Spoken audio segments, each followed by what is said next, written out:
Olá, está começando mais um De Frente com a Lei. E no programa de hoje vamos conversar com o vereador Jaison Barbosa do PDT. Vamos recuperar um pouco do trabalho que foi desenvolvido, pelo menos em duas comissões temporárias especiais aqui da Câmara, a que trata do processo de tombamento da antiga Maesa e a que também aborda a poluição sonora, comissões das quais o vereador Jaison é presidente. Vereador, é um prazer tê-lo conosco novamente. Um privilégio estar novamente no De Frente com a Lei. Vereador, esse assunto das comissões temporárias, ele muitas vezes é polêmico, sobretudo quando dá criação, a discussão em plenário. Todos sabemos que uma comissão temporária ela não gera mais gastos para a Câmara, porque não tem assessorias específicas, ou seja, as assessorias que já acompanham o vereador tratam também de contemplar as comissões temporárias. Ainda assim, é muito questionado o porquê de, eventualmente, ter uma comissão para tratar de um tema específico, se já, em algumas oportunidades, as próprias permanentes já poderiam dar conta. Como é que foi esse processo e o que o senhor entende que foi mais exitoso, tanto nessa questão da Maesa quanto da poluição sonora, sendo que a da poluição sonora começou faz pouco tempo, então é difícil ainda colher resultados, né? Tem assuntos no município que é extremamente importante dar prioridade. Educação, saúde. E tu percebe uma grande dificuldade nessas comissões pela quantidade de demanda, pelo tamanho da cidade. E a partir do momento que foi ampliado o número de vereadores, também entra nessa pluralidade de conhecimentos. Alguns vereadores que chegam com propostas novas. Isso tudo é importante para a cidade, é importante para Caxias do Sul. Eu, quando entrei na casa, eu tinha uma percepção, tu não citou, mas eu também sou presidente da comissão especial que trata do Instituto Federal do Rio Grande do Sul, que era uma obra de milhões e que estava... Sim, eu não citei porque já está concluído o campus no bairro Fátima, por isso que eu não citei. Não, o campus não está concluído. O campus ainda precisa mais 3 prédios. Ok, vereador, mas está em funcionamento. Mas não está concluído. Então, okay. Seria o caso de uma demanda. Então, o Instituto Federal, nós criamos a comissão e aquele momento, aquela execução do prédio, hoje podemos dizer que está concluído. Então, sim, é nesse sentido que o pleito da comissão era porque o Instituto Federal funcionava num prédio alugado na rua Mário Deboni, um aluguel mensal em torno de 20 e poucos mil reais, e aí o grande pleito era concluir as obras do bairro Fátima para que o Instituto se transferisse para lá. Então o Instituto já funciona lá, oferecendo alguns cursos, evidentemente que há sempre a ideia de disponibilizar maior estrutura. Perfeito. Né? Então isso é um exemplo que essa demanda poderia estar na Comissão Permanente de Educação. Então a Comissão de Educação, ela trabalha com educação, ciência e tecnologia, que eu solicitei agora na mudança do regimento, incluir a palavra inovação, e é muito importante, porque inovação aí discute, por exemplo, a questão do parque tecnológico. Nós tivemos uma audiência pública pela comissão presidida pelo vereador Guila Sebem, do PP, para tratar especificamente do parque tecnológico há algumas semanas. Né? Compartilhada com a Comissão de Educação, que eu presidi em nome do presidente Pedro Incerti, compartilhada porque parque tecnológico você gira em torno de ciência e tecnologia, que está dentro da Comissão de Educação. Então você tem naquela comissão uma amplitude imensa e que durante o período de um ano, tu visitando as escolas municipais, isso ocorreu ano passado, visitando as escolas estaduais, isso ocorreu esse ano, e você conversa sobre cultura, sobre turismo, sobre ciência e tecnologia quando. Então, alguns momentos você precisa focar. E foi com esse interesse de focar, de detalhar, de analisar com muito critério, que nós fizemos esse esforço. É claro, você não tem um cargo de confiança para poder fazer diariamente estudos, mas você usa a tua própria estrutura. E foi esse esforço que eu fiz quando a casa aceitou a minha proposição de criação dessas importantes comissões. E a Maesa é um belíssimo exemplo disso. Estamos iniciando o trabalho, tivemos a primeira audiência pública agora há pouco, tivemos reuniões agora nessas últimas 2 semanas da comissão que trata da poluição sonora ambiental. Eu acho que é isso, acho que quando percebemos um sentimento da comunidade em prol de uma ação. Na questão da poluição sonora é um exemplo. A poluição sonora poderia estar na questão de saúde pública. Saúde e meio ambiente. Né? Saúde e meio ambiente, mas saúde. Quantas atitudes, quantas demandas tem dentro da questão da saúde? Então, às vezes, é importante nós, com o nosso olhar comunitário, nos focar. Então, eu acho extremamente relevante se focar na questão da poluição sonora ambiental. Isso ocorreu em 2010 e foi importante a atitude da Câmara de Vereadores daquela audiência, chamando as autoridades públicas, chamando o Ministério Público, chamando a Secretaria do Meio Ambiente, chamando a Secretaria de Desenvolvimento Urbano. Qual é a nossa função como legislador? É só legislar? Não, nós também temos aqui a função de fiscalizar, a função de representarmos a comunidade no que ela tem de demanda. Vereador, eu queria organizar os temas que nós vamos abordar. O senhor toca na poluição sonora, por exemplo. O município já se desenvolveu muito na questão da legislação disciplinando esse tema. Eu lembro que em determinado momento, anos anteriores, a própria ex-vereadora já falecida Geni Petef, o vereador Renato Nunes do PRB, recentemente tivemos um projeto também aprovado que virou lei, assinado pelo hoje presidente da casa, o vereador Gustavo Toigo, junto com o ex-vereador Joarce, tratando da questão das punições, sobretudo no que virou lei. O vereador Renato Nunes aumentou, inclusive, o valor das punições em mais de 100%, em alguns casos. Então, nós temos uma política municipal do meio ambiente que dedica um capítulo à questão da poluição sonora. Então, o que as pessoas reclamam não é de falta de lei. Ou seja, nós temos uma legislação bem detalhada, especificando quantidade de decibéis, o que acontece, se vai multa, se não vai... e por que não é colocado em prática? Até nas audiências a população reclama para vocês no seguinte sentido: olha, naquelas primeiras vezes, como o senhor fez menção anos atrás, que já havia uma comissão que se dedicava à poluição sonora, a Câmara provocou e começou a haver aqueles mutirões integrados de fiscalização, com o Ministério Público, Brigada Militar, as pessoas iam lá, impediam o som e tal. Depois parece que houve um afrouxamento. Como é que tem sido esse trabalho, ainda que não seja incumbência dos vereadores promover uma fiscalização, mas como é que tem funcionado a provocação nesse sentido? Porque lei tem, agora o problema está na fiscalização, não sei se o senhor concorda com isso. Perfeito, é exatamente isso, fiscalização. E nós precisamos lembrar, elogiando o trabalho da Câmara de Vereadores em 2010, quando ela fez uma audiência pública, e dessa audiência pública, qual foi a percepção? Foi de que os postos de combustível, naquele período, parecia para a sociedade um problema. Na questão da poluição sonora ambiental. Na questão também de uma preocupação por parte da sociedade caxiense em relação à segurança pública. Além disso, isso focado na região central. Havia também a preocupação na poluição sonora com Festa da Uva. Me pareceu, pela audiência pública recente, de que Festa da Uva ela conseguiu diminuir bastante a questão do ruído. Porque o problema não é som. Som todos gostam. O problema é ruído. Então, me parece que reduziu bastante o ruído nos pavilhões da Festa da Uva. Me parece que os postos de combustível também foi feito legislação. Até porque está disciplinado até os horários, né? Aquelas lojas de conveniência não ficam mais abertas madrugada fora, ali por 11h30, meia-noite, começam a fechar, né? Porém, me parece que a patrulha de som que foi feita se desmantelou. Me parece que atitudes contundentes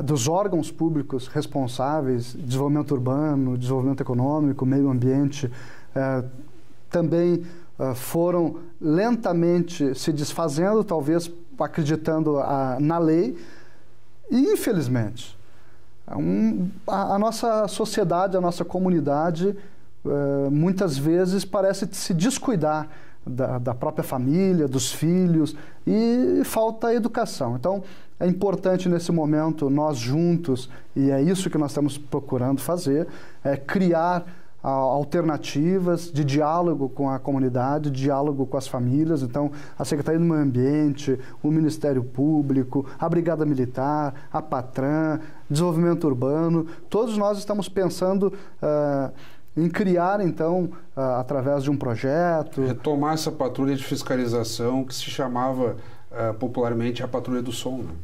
Isso é uma alternativa, mas tem também a questão de você divulgar para a comunidade o problema, pedir ajuda para a comunidade, tentar fazer com que a comunidade colabore.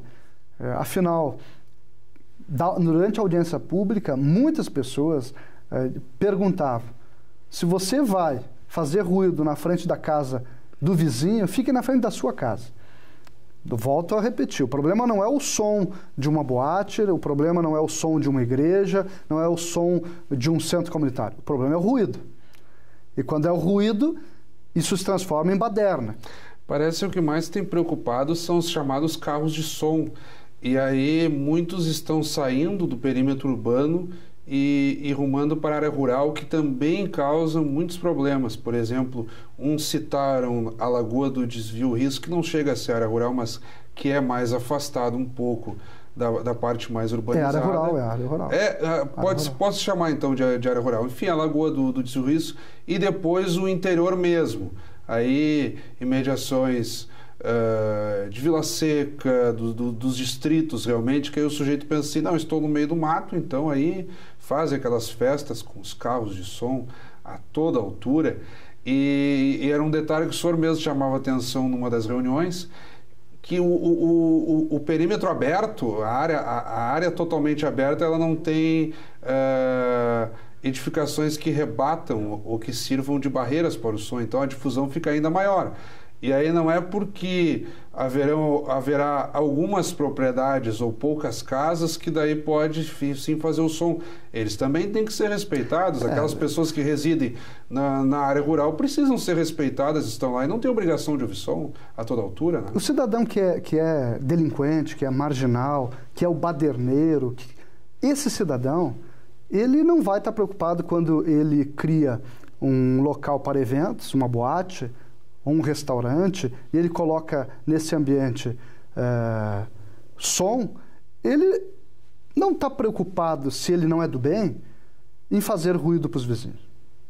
O cidadão do bem está preocupado, ele sabe que a vizinhança é importante, a vizinhança pode ser também para ele um cliente, pode ser um divulgador do seu bom ambiente. A questão do som automotivo, tem casas noturnas que têm levado som automotivo para dentro da casa, que é uma demonstração de algo totalmente desleal com a sua vizinhança. Mais desleal ainda quando a nossa fiscalização não se organiza, e aí nós acabamos, se nós não nos preocupamos, acabamos sendo cúmplice disso, com o fato de paredes que não têm acústica nenhuma. Sim. Então, como que podemos liberar uma casa? E mais desleal ainda é o empreendedor que faz um restaurante ou um restaurante que para servir almoço, constituído com essa finalidade, e que passa a ter shows noturnos. Finais de semana, shows. Quer dizer, está sendo desleal com o alvará dele, está sendo desleal com os vizinhos dele, sendo desleal com a sociedade, sendo desleal com o imposto que ele paga, porque ele não paga imposto focado a isso. E pior de tudo, ele está provocando na cidade de Caxias do Sul um processo que não é civilizatório. Um processo, eu acho que é essa palavra, de deslealdade com todos nós. Vereador, nós estamos chegando próximo ao final do programa. Nós já havíamos feito aquela abertura tratando da poluição sonora e da Maesa. Eu gostaria que nessa reta final o senhor abordasse também isso que foi puxado por uma comissão temporária que o senhor preside, mas que em última análise acabou mobilizando todos os vereadores, a própria mesa diretora, o presidente da casa. Eu lembro que na metade do ano uma das sessões ordinárias foi transferida para a parte da manhã, a fim de que à tarde todos os vereadores acompanhassem no prédio da antiga Maesa Fábrica 2 o ato em que o governador Tarso Genro assinou um projeto de lei transferindo para uso público e de forma gratuita esse prédio para o domínio de Caxias do Sul. Posteriormente, houve toda uma mobilização para que a Assembleia Legislativa votasse e aprovasse, desse o aval para esse projeto de lei. E agora estamos em vias de o governador sancionar e começar um novo debate, que aí vai ser como o município, ao receber essa área, garantirá o uso público e que forma de utilização será feita daquele prédio. Mas, enfim, a Câmara foi exitosa no seu pleito e se chegou a termo até de uma forma mais rápida do que se esperava. Ainda que esse debate vem de anos. Eu lembro que já em 2010, 2011, em 2011 a mesa diretora da Câmara havia solicitado o tombamento da área. Depois, 2012, 2013, se não estou enganado, a União das Associações de Bairro fez o mesmo em relação à Prefeitura. Então, muitas pessoas, muitos atores se envolveram nesse processo. E se conseguiu um êxito, digamos, parcial, porque temos que discutir, então, como fazer o melhor uso desse prédio. Como é que foi todo esse debate, vereador? Acho que bem lembrado. Primeiro, lá atrás, acho que é importante valorizar aqueles que tiveram a percepção. Porque se aqueles não tivessem aquela sensibilidade, nós não estaríamos hoje onde nós chegamos. Quando eles tiveram a percepção e tentaram, encaminhando ao Estado o tombamento, naquele momento o Estado, o IPHAN, ignorou. Quando ele ignorou, ele deixou a bola picando. Poderia ter sido vendido, e a Procuradoria-Geral do Estado se organizou e estava com o prédio para ser vendido. Já falam aí em próximo a 80, 100 milhões de reais no valor do prédio. Nessa caminhada, partiu a União de Bairros, e pela primeira vez a União de Bairros de Caxias do Sul se preocupou pelo tombamento de um prédio, até pela percepção não muito distante do que ocorreu com o antigo prédio do Ópera. O antigo cinema, teatro, ópera, ele pegou fogo, ele incendiou. E até hoje todos ainda se perguntam por que não conseguimos tombar aquele patrimônio. Ou mesmo, me parece, se tivesse sido tombado, teria sido incendiado, porque a sociedade, no fundo, não conseguiu se unir e defender aquele patrimônio. Então, a UAB se preocupou, solicitou o tombamento. O senhor prefeito José Sartori entregou ao Conselho Municipal de Patrimônio, o ex-prefeito, no caso. Sartori. O ex-prefeito. Será sempre o nosso prefeito, né? Mesmo o governador agora, nós esperamos que ele nos considere seus munícipes. Então, hoje, o nosso governador, naquela época, encaminhou ao COMPAC. O COMPAC sugeriu ao prefeito o tombamento. O prefeito entendeu que não era o momento e de forma lúcida, entendo eu assim. Veio a nós o pedido por várias lideranças que nós batesse de frente nesse assunto e passamos então a estudar esse assunto. E percebemos que era um assunto de muita relevância, precisaria de uma mobilização muito forte. Não percebíamos potencial mobilizatório naquele momento. O que fizemos? Solicitamos à casa, então, a abraçar esse tema. E solicitamos, então, a criação de uma comissão temporária especial para tratar do tombamento da Maesa e do acompanhamento da sua utilidade, quando ela fosse, então, útil à comunidade. Criamos três critérios para nós mesmos, isso sempre em reuniões com a comunidade e com os vereadores. Quais eram elas? Decidimos que o prédio, nós, a Câmara, lutaria para que 100% fosse de Caxias do Sul, de forma gratuita. Segundo critério, que fosse feito o tombamento por Caxias do Sul, observando os índices construtivos, que o momento do tombamento fosse o mais adequado para a questão do meio ambiente. E o terceiro, que é o uso público.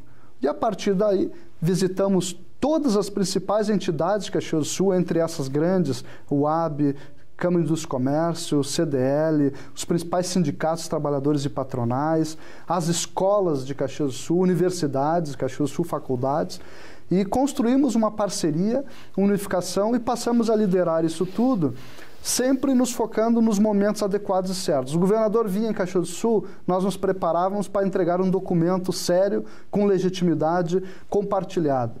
E nessas ações, acredito eu que fomos caminhando, até que chegou o momento que o governador, depois de uma sugestão do município com 3 propostas, uma, pagando 100% do prédio, segunda, meio a meio, metade, e racharia o prédio no meio. E nós fizemos uma ação naquela semana, onde criamos uma lei municipal que não permite a abertura do prédio, descaracterizando o plano diretor onde havia essa possibilidade.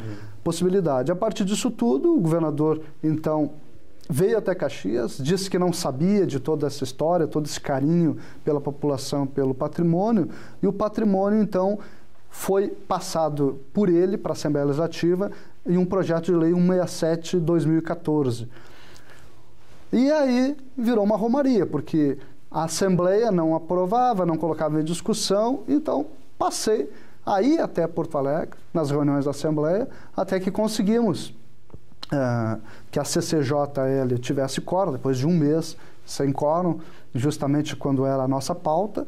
Conseguimos articular com todas as bancadas, né, que votassem de forma positiva, conseguimos aprovação posteriormente pela Assembleia e agora, neste momento, aguardamos a sanção do senhor governador, que já está dita, que será em breve, nos próximos dias.